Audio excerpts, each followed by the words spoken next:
Hello friend, आपका स्वागत है आपके अपने चैनल कृष्णा के चैनल में।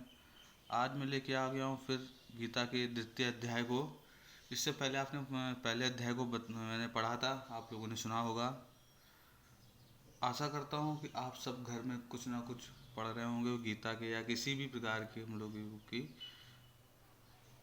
पढ़ रहे होंगे, अपने बच्चों को भी यही संस्कार दे रहे होंगे।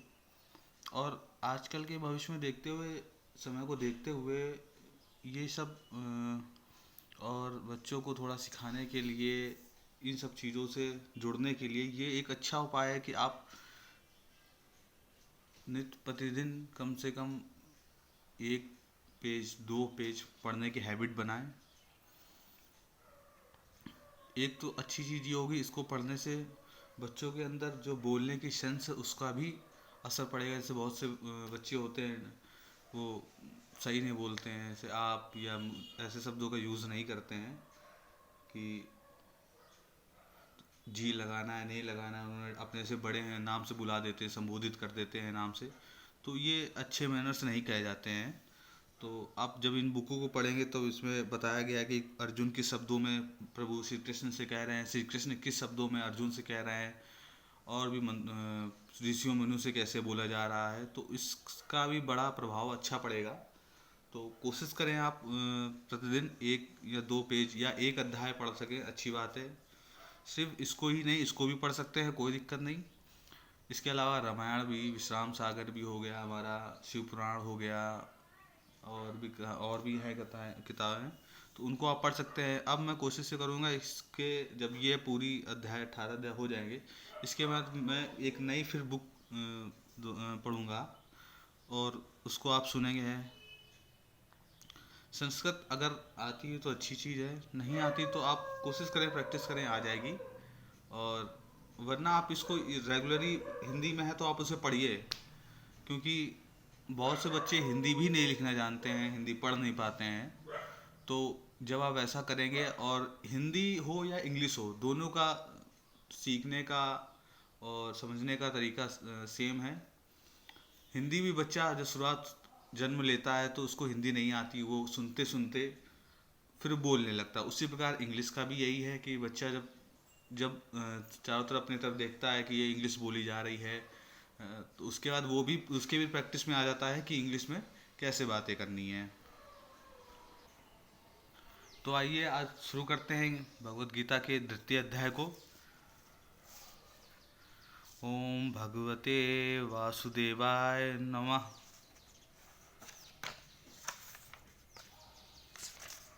पहले अध्याय ये हम लोगों ने पढ़ा था, अब आते हैं इसके द्वितीय अध्याय पे।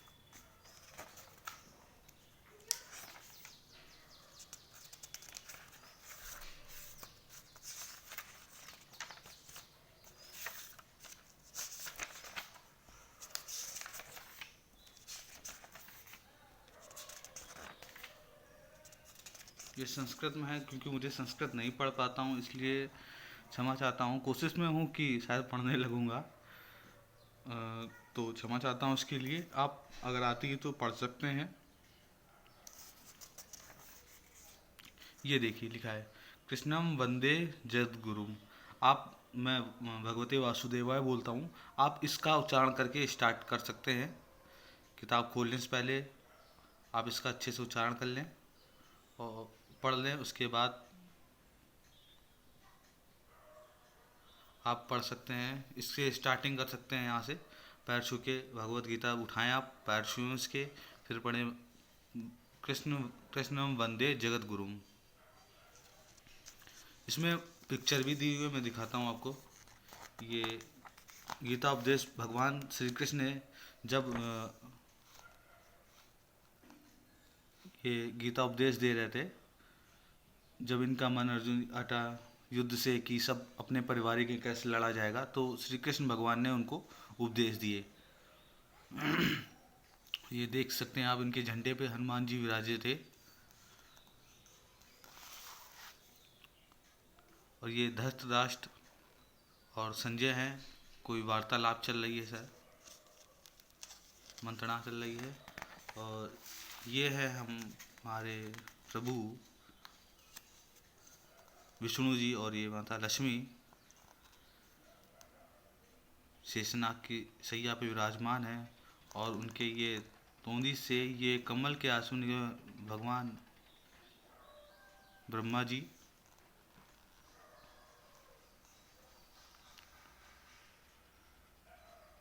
जिस भी बच्चों का पढ़ाई से मन नहीं लगता है और मन अशांत रहता है, किताब उठाते हैं तो उनका मन नहीं लगता, तो कोशिश वो ये करें कि जैसे लक्ष्मी नारायण है ना, तो लक्ष्मी नारायण की एक मूर्ति ले लें, उसकी आप नित्य प्रतिदिन पूजा अर्चना किया करें।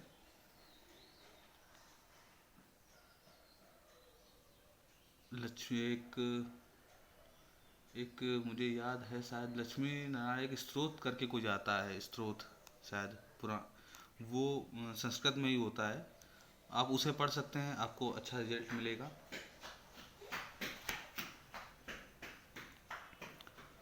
ये देख सकते हैं आप।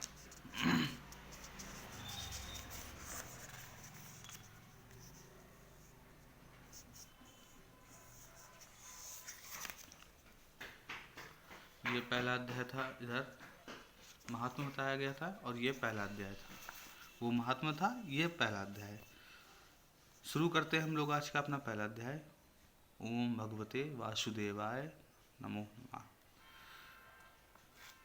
धृतराष्ट्र बोले, हे संजय, धर्म पूजी भूमि कुरुक्षेत्र में इकट्ठे हुए युद्ध की इच्छा वाले मेरे और पांडु के पुत्रों ने क्या किया? इस पर संजय बोले, उस समय राजा दुर्योधन ने वीर रचना युक्त पांडवों की सेना को देखकर और द्रोणाचार्य के पास जाकर यह वचन कहा, हे आचार्य, आपके बुद्धिमान शिष्य ध्रुपद पुत्र धृष्ट घुमत द्वारा व्यूहकार खड़ी की हुई पांडु पुत्रों की इस बड़ी भारी सेना को देखिए। इस सेना में बड़े बड़े धनुष वाले, युद्ध में भीम और अर्जुन के समान बहुत से सूरवीर हैं, जैसे सात्विक और विराट तथा महारथी राजा द्रुपद और धृष्ट केतु, चेकितान और बलवान काशीराज पुरुजित, कुंती भोज और मनुष्यों में श्रेष्ठ सेव्य और पराक्रमी युधामन्यु तथा बलवान उत्मोजा, सुभद्रा पुत्र अभिमन्यु और द्रौपदी के पांचों पुत्र, ये सभी महारथी हैं। हे ब्राह्मण श्रेष्ठ, हमारे पक्ष में भी जो जो प्रधान है उनको आप समझ लीजिए। आपके जानने के लिए मेरी सेना के जो जो सेनापति हैं उनको कहता हूँ। एक तो स्वयं आप और पितामह भीष्म और कर्ण और संग्राम विजयी कृपाचार्य तथा वैसे ही अश्वत्थामा, विकर्ण और सोमदत्त का पुत्र भूरिश्रवा तथा और भी बहुत से सूरवीर, अनेक प्रकार के शस्त्रों से युक्त, मेरे लिए जीवन की आशा को त्यागने वाले, सब के सब युद्ध में चतुर हैं। भीष्म पितामह द्वारा रचित हमारी वह सेना सब प्रकार से अजय है, और भीम द्वारा रचित इन लोगों की यह सेना जीतने में सुगम है। इसीलिए सब मोर्चों पर अपनी अपनी जगह स्थित रहते हुए आप लोग सब के सब ही निसंदेह भीष्म पितामह की ही सब ओरों से रक्षा करें। इस प्रकार द्रोणाचार्य कहते हुए दुर्योधन के